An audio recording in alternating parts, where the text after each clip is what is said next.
Meron kaming Pasko, kapatid.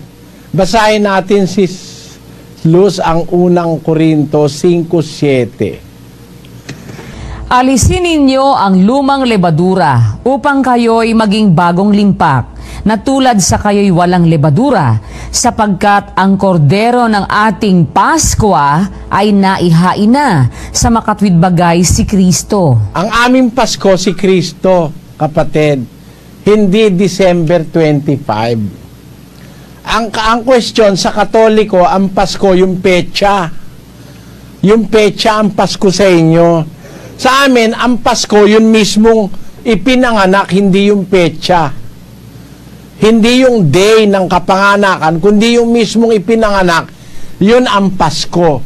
Alam mo, kapatid, yung salita kasing Pasko, Paskwa yun. Ang ibig sabihin nun, kapayapaan, Paskwa. Kapayapaan, Pas. Kapayapaan, Peace. Di ba yun ang sabi nung anghel?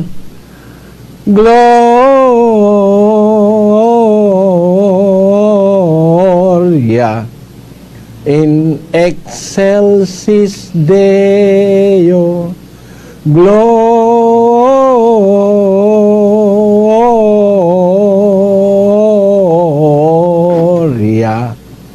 in excelsis Deo. Yun ang kinakanta nung anghel nung ipanganak si Kristo eh. Ang sabi dun sa Kastila, pakibasa mo nga kapatid na Daniel. Gloria en las alturas a Dios y en la tierra paz y en el hombre buena voluntad. Ayan. Gloria en las alturas a Dios y en la tierra paz. Luwalhati sa Diyos sa kataas-taasan at sa lupa'y kapayapaan, paz, Paskwa, peace. Sa lupa si Kristo, kapayapaan siya. Nung ipanganak siya, sabi ng mga anghel, Gloria en las alturas a Dios y en la tierra paz. Sa lupa ay kapayapaan. Si Kristo kapayapaan eh. Siya ang kapayapaan, siya ang Pasko, kapatid. Kaya wag mong sasabihin, walang Pasko sa dating daan. Meron kaming Kristong kinikilala eh. Siya nga ang naging kapayapaan namin. Hindi na kami naglalasing, hindi na magulo buhay namin, payapa na kami. Hindi na kami naninigarilyo, hindi na kami nagsusugal, hindi na nambababae yung mga lalaki rito na may asawa, hindi na nanlalalaki yung mga babaeng may asawa, yung mga pamilya na nagkaroon na ng pagkakaunawaan, kaya may kapayapaan na kami. Yung kapayapaan na yon, si Kristo. At kailangan araw-araw meron kang gano'n na kapayapaan araw-araw. Basahin natin ang 9:23, kapatid na Daniel ng Lucas. At sinabi niya sa lahat, kung ang sino mang tao ay ibig sumunod sa akin, ay tumanggi sa kanyang sarili at pasanin sa araw-araw ang kanyang krus at sumunod sa akin. Susunod ka kay Kristo sa kanyang kapayapaan, araw-araw meron kang Pasko. Araw-araw payapa ang buhay mo, hindi ka maglalasing araw-araw. Araw-araw tahimik ka, hindi ka manggugulo, araw-araw, walang drugs. Susunod ka kasi kay Kristo. Siya yung Pasko, siya yung kapayapaan. Eh, kayo mang Katoliko eh. Di ba pangarap nyo rin yun? Di ba pangarap din nyo? Kasi ang Pasko nyo, isang beses lang.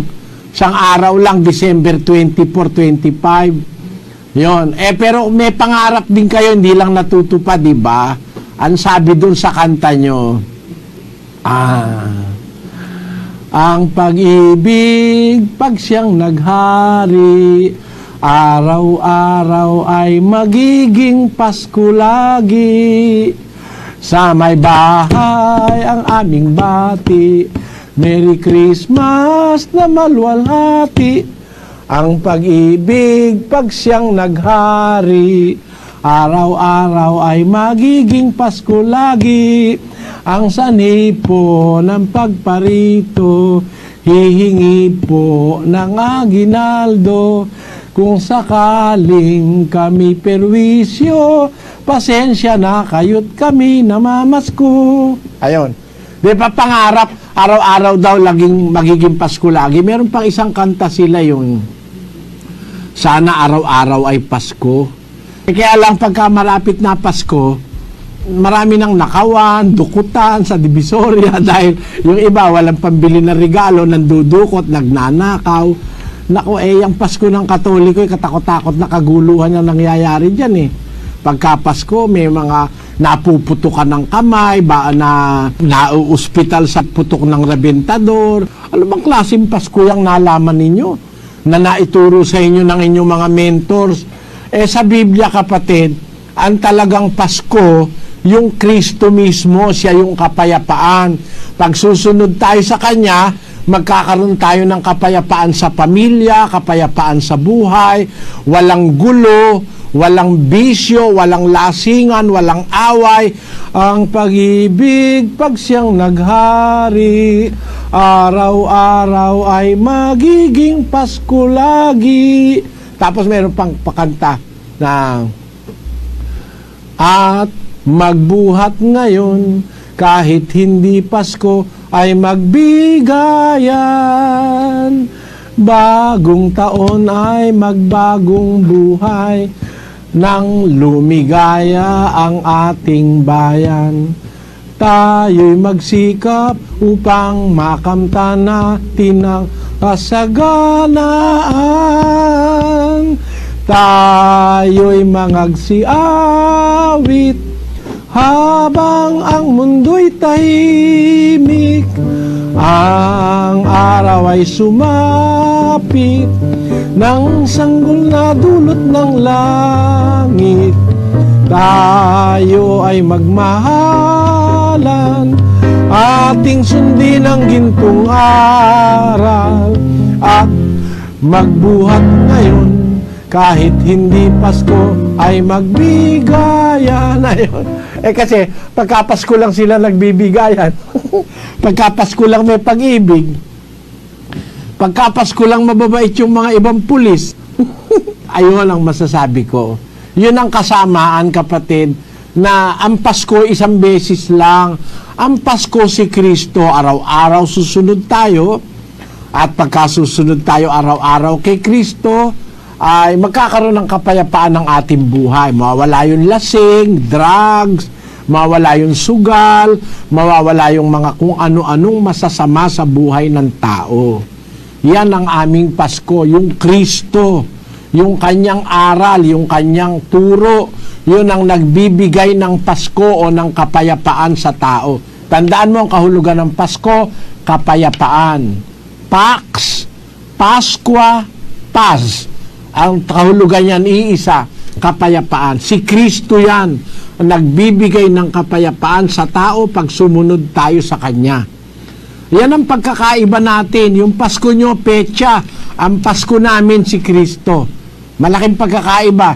Yung Pasko nyo, may sumat kusilba. Pasko nyo, may regalo, merong paputukan, may inuman. Ang Pasko nyo, kung ano-anong mga kalayawan. Pagka Pasko, may Misa de Gallo, wala naman sa Biblia. Biro mo, Misa de Gallo, misa ng tandang. Misa ng tandang. Wala naman sa Biblia yung, pati ba naman tandang may misa? Misa de Gallo. Ayan. Misa ng tandang. Wala sa Biblia yan. Yung tandang yung lalaking manok. Gallo. Yung kasing babae, galline. Yun naman ang kinakanta pagka ikaw nagkukursilyo. Cantal gallo con el kiri kiri kiri kiri kiri, la gallina con el la la la la. Yan ang mga kinakanta nila may Misa de Gallo, misa ng tandang. Kawawa naman ng maraming kababayan Pilipino, no? Napaniwala niyang Pasko na yan na mali, hindi biblikal. Paskong kalayawan, Paskong komersyo. Napakagulo ng Pasko ngayon.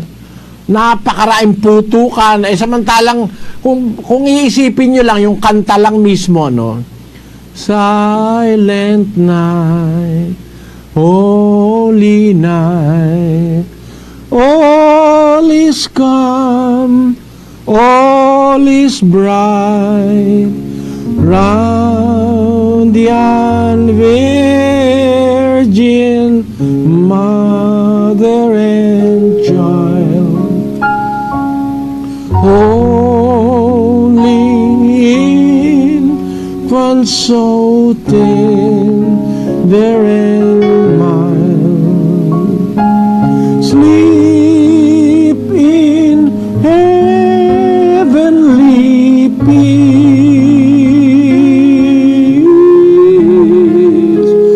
sleep in heavenly peace.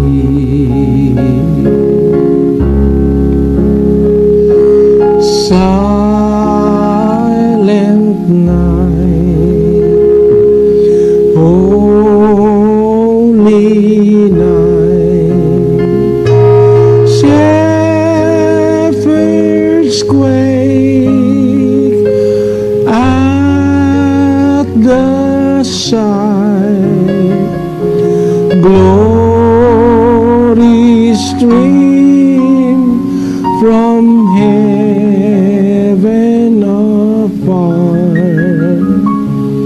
heavenly hosts sing hallelujah. Christ the Savior is born.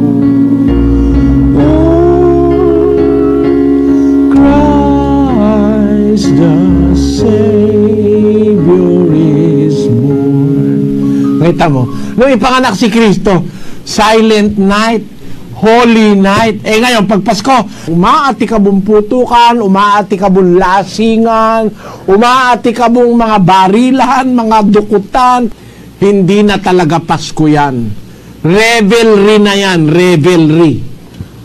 Rebellion, hindi na Pasko. May putukan Takot-takot na gulo. Lasingan sa kabi-kabila. Kainan kabi-kabila. Sabi dun sa kanta nyo, kayo na rin mismo gumawa nun. Silent night, holy night. All is calm. Calm? All is calm. Kalmado. Kalmado ba kayo pag Pasko? Hindi nga kayo kalmado lumalabas mali. Kaya dyan tayo nagkakaiba, kapatid. Pasensya ka na, Ayoko namang sabihin sana yung makakasakit sa'yo. Kaya lang, tinatanong mo kasi ako Magkaiba tayo. Sa Pasko pa lang, magkaiba na. Yan masasabi ko sa'yo, kapatid. Kailan ba talaga ang kapanganakan ni Hesukristo? Ayon sa Biblia.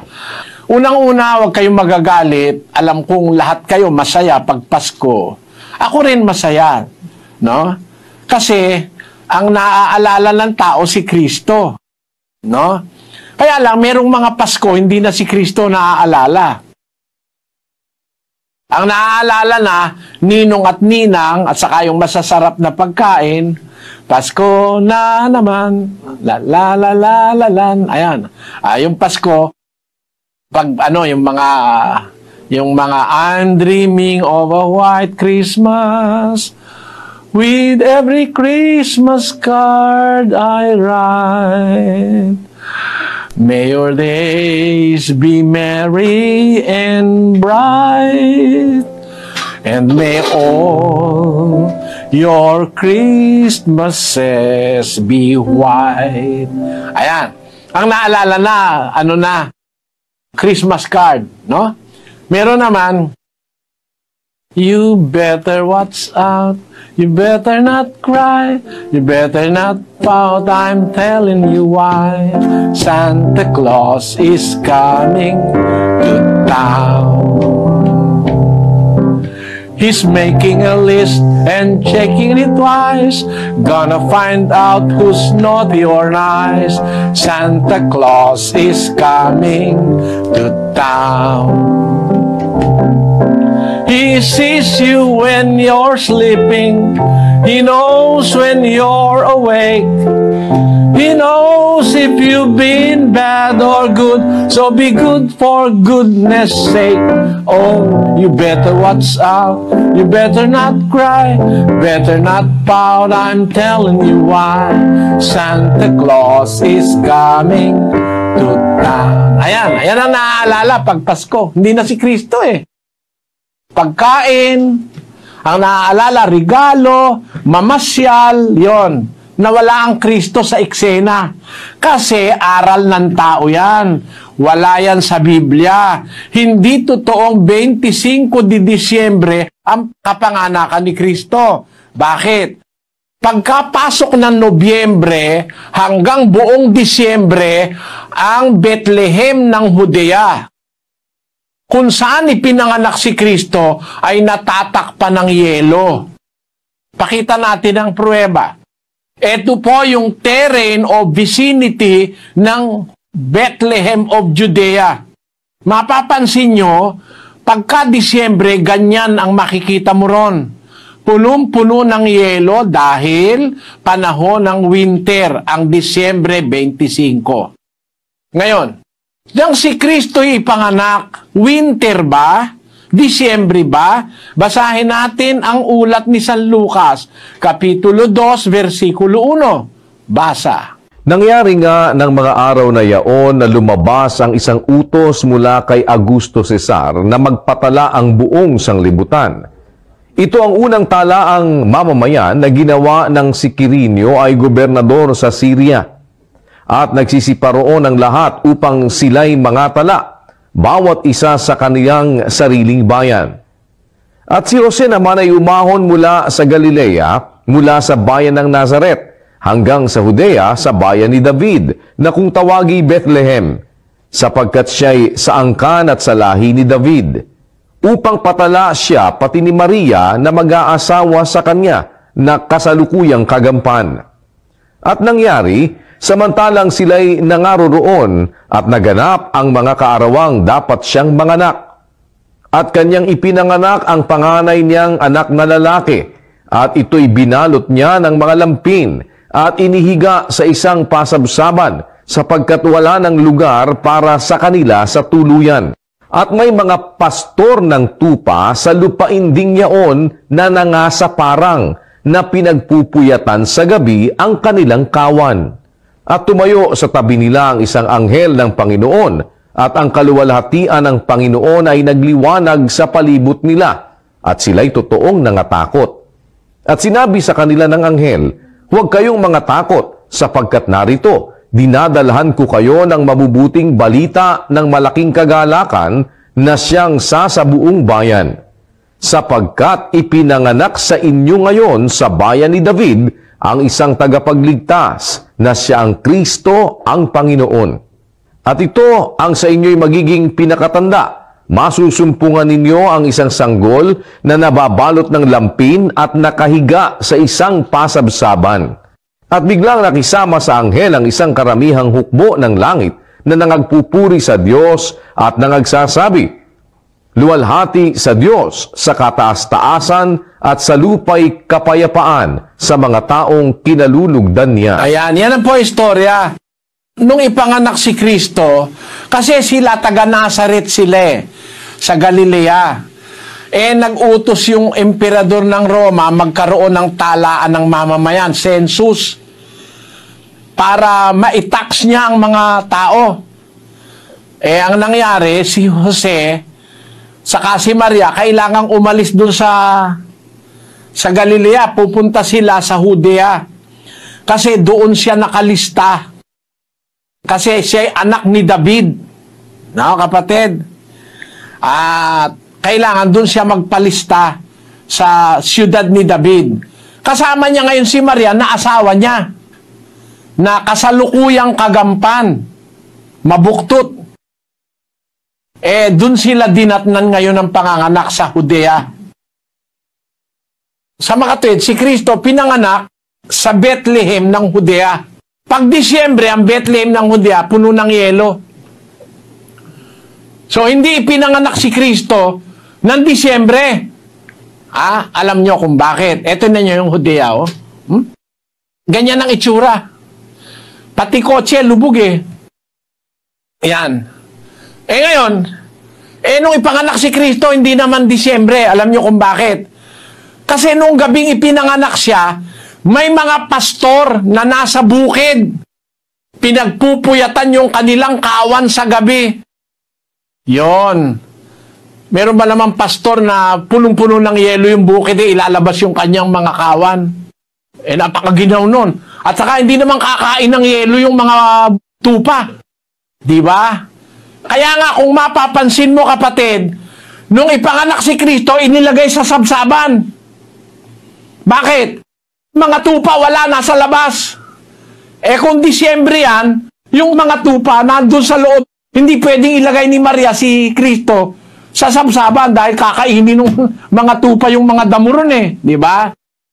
Ibig sabihin, wala yung mga tupa dahil yung mga pastor nga na nasa labas nagpupuyat sa bukid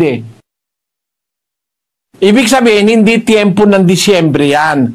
At walang emperador ng Roma na mag-uutos ng census ng winter.